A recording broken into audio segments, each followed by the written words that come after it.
Olá pessoal, tudo bem? A graça e a paz do Senhor. Boa semana a todos, que o Senhor te abençoe, te guarde, que você tenha uma semana abençoada, debaixo da graça, da glória e da bênção do Senhor. Esse é o nosso devocional, estamos estudando o livro de Provérbios e Deus tem falado muito conosco através desse livro de sabedoria, o livro de Salomão. Salomão, cheio do Espírito Santo, no capítulo 10, versículo 12 tem ensinamentos preciosos para a sua vida, para a minha vida, para o nosso coração.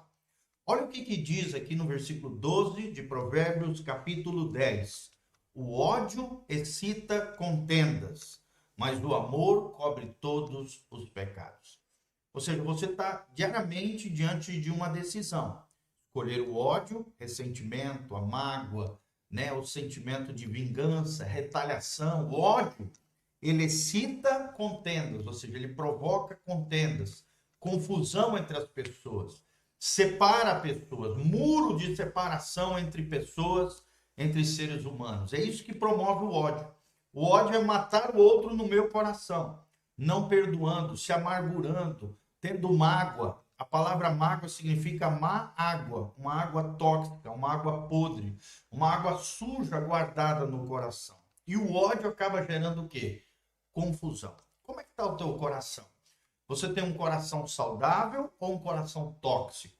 Seu coração está cheio de amor ou está cheio de ódio? O ódio excita contendas, mas o amor cobre todos os pecados. O amor passa por cima de erros e falhas. O amor maximiza as qualidades do outro e minimiza os defeitos e falhas alheias. Até porque todos nós precisamos entender que somos pecadores. E por ser pecadores, os outros falham tanto quanto nós. Então, lembre-se de perdoar as pessoas, de não guardar ódio e ressentimento no seu coração, mas amar as pessoas. Jesus nos lança um desafio ainda maior, amar até os nossos inimigos. E Paulo diz lá em Romanos 12, 21, não te deixes vencer pelo mal, mas vence o mal com o bem. Porque quando nós fazemos o bem para quem nos fez o mal, nós amontoaremos, diz Paulo no versículo 20, brasa sobre a cabeça dele. Ou seja, a consciência dele vai pesar, ele vai se envergonhar do mal que ele te fez, ele vai se sentir mal do mal que ele provocou contra você. Por quê? Porque você não foi tomado pelo mal, não se tornou maldoso como aquele que praticou o mal contra você. Não. Você foi bondoso, você fez boas obras, bons gestos de amor que cobre todos os pecados. O amor de Deus, ele consegue perdoar os nossos pecados. E assim também devemos amar as pessoas, sendo bondosos, sendo benignos. Benignidade significa querer o bem do outro, fazer o bem para o outro. E pedindo que Deus nos dê graça, unção e poder para vivermos esse amor que cobre todos os pecados. O amor de Deus cobriu todos os pecados. O amor de Deus foi revelado na cruz, porque o sangue de Jesus é capaz de purificar a nossa vida de todos os pecados. Versículo 13 diz: nos lábios do entendido se acha a sabedoria, mas a vara para as costas do falto de entendimento. Será que dos teus lábios tem saído palavras de edificação, palavras de bênção ou palavras de maldição, de palavrão, de sujeira, de podridão, de malícia? Os lábios do entendido, ou seja, do inteligente, daquele que entende as questões de Deus, esse sim achou a sabedoria. Mas a vara, ou seja, a disciplina, a correção, por parte de Deus, é para as costas do falto de entendimento. Assim como temos que disciplinar os nossos filhos quando erram e falham, Deus disciplina os filhos que ama. Está lá em Hebreus capítulo 12.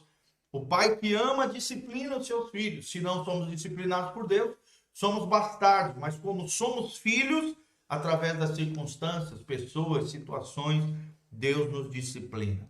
Quando erramos, quando saímos dos trilhos de Deus, quando falhamos em erros e falhas, a vara é para as costas do falto de entendimento. Versículo 14, os sábios entesouram a sabedoria, ou seja, eles guardam a sabedoria, eles buscam a sabedoria, eles compreendem o valor da sabedoria, mas a boca do tolo o aproxima da ruína. Quem tem a boca suja, quem não tem controle da língua, quem fala demais, quem fala bobiça, quem fala besteira. O que acontece? Se aproxima da ruína. Pela tua boca você pode ir para o céu ou para o inferno. A Bíblia diz: de cada palavra que sai da nossa boca, nós seremos julgados diante de Deus. Palavras frívolas, ou seja, palavras tolas, palavras sem pensar, palavras sem compreender as coisas do alto. Não, meu irmão, que a tua boca seja uma boca de sábio e não de tolo, para que você não seja arruinado pela tua própria boca. A Bíblia diz que se nós temos domínio da nossa língua, da nossa boca, nós conseguimos dominar todo o nosso corpo. Então, se você quer governar a sua vida, seu corpo, sua alma, seu espírito, controle a sua boca, que a sua boca seja uma fonte de bênção e de sabedoria. Versículo 15: os bens do rico são a sua cidade forte, a pobreza dos pobres, a sua ruína. Ou seja, quem tem bens, quem prospera, quem enriquece, acaba confiando na sua riqueza, considerando uma cidade forte. Por quê? Porque o dinheiro acaba facilitando a vida das pessoas. O dinheiro acaba também promovendo certa segurança em algumas coisas. Mas não podemos esquecer, querido, que a nossa segurança não é o dinheiro. Não são os bens materiais, a nossa segurança é o Senhor.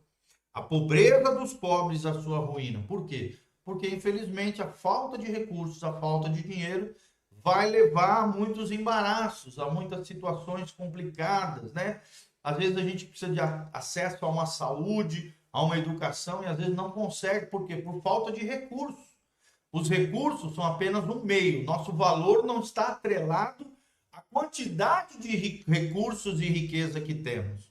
Mas é claro, quanto mais possuímos no sentido de riqueza, de recursos, os recursos acabam facilitando a vida, é o que diz aqui a palavra de Deus. No versículo 16, a obra do justo conduz à vida, mas o fruto do perverso ao pecado. Então, tudo aquilo que nós vamos fazer, que seja feito com justiça, que seja feito de forma ética, correta, moral, de acordo com a palavra de Deus. Essa é a obra do justo. Lá em Efésios capítulo 2 diz que nós não somos salvos pela obra, mas sim pelas obras, mas sim mediante a fé, que é um dom de Deus, é um presente de Deus. Mas logo em seguida, no versículo 11, diz que nós fomos criados em Cristo Jesus para as boas obras. Ou seja, para comportamentos coerentes com a nossa fé. Para comportamentos feitos, atitudes que realmente glorifiquem a Deus, honrem a Deus através da nossa vida. Essa é a obra do justo. E a obra dos justos, os grandes feitos, comportamentos corretos, atitudes certeiras, precisas, do ponto de vista de Deus, isso conduzem à vida, a uma vida abençoada, a uma vida abastada, próspera, uma vida segundo o coração de Deus, que agrade a Deus, uma vida abençoada por Deus, mas o fruto do perverso ao pecado. Se deixarmos o nosso coração ser tomado pela perversão, pela perversidade, pela iniquidade, pelo pecado, o pecado tomará conta da nossa vida e do nosso coração. O pecado, ele bate na porta do nosso coração diariamente. E nós temos que fechar as portas do nosso coração com relação ao pecado. Perversão, iniquidade, maldade, tudo isso tenta diariamente assolar o nosso coração. Mas com a graça de Deus, continuaremos firmes e fortes no propósito de Deus para a nossa vida.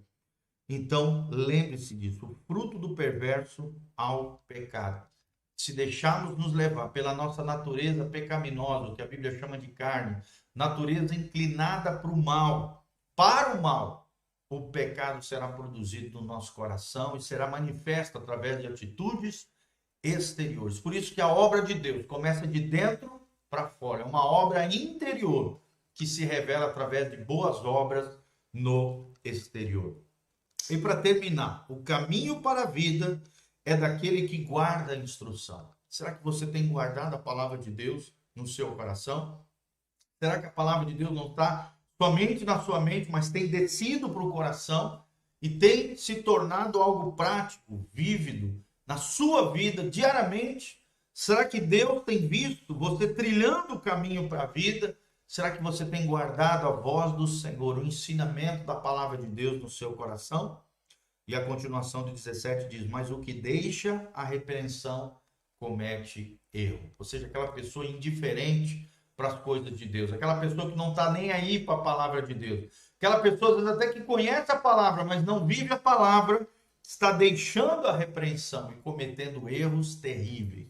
E todo pecado, nós temos ensinado aqui, quem viola uma lei de Deus se quebra. Quem quebra uma lei de Deus se quebra e se arrebenta, se esfola, se estoura, se explode. Não, nós temos que guardar o mandamento, porque ele nos preserva. A lei de Deus nos preserva do erro.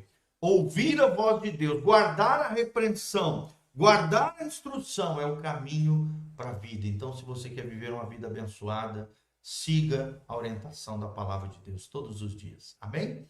Que Deus abençoe a sua vida, sua casa, sua família. Se você quiser, ofertar na nossa vida, aqui está todas as informações para que você possa semear na nossa vida, no nosso ministério. Se essa palavra fez sentido para o seu coração, guarde ela, multiplique através das suas redes sociais, para que outras pessoas sejam abençoadas, assim como você for. Desde já, agradecemos o carinho, a sua semeadura, a sua generosidade. Seja uma bênção no reino de Deus. Se levante como um cooperador fiel na obra linda que Deus está fazendo, e que a graça e a paz de Jesus venha sobre você, sobre a tua casa, sobre a tua família, em nome de Jesus. Amém e amém. E venha conhecer nossos cultos, na quarta-feira, 20 horas, no domingo, às 9 horas da manhã e às 19 horas. E é nosso culto de juventude, todo sábado, às 19h30. Dr. Camargo, 4555, em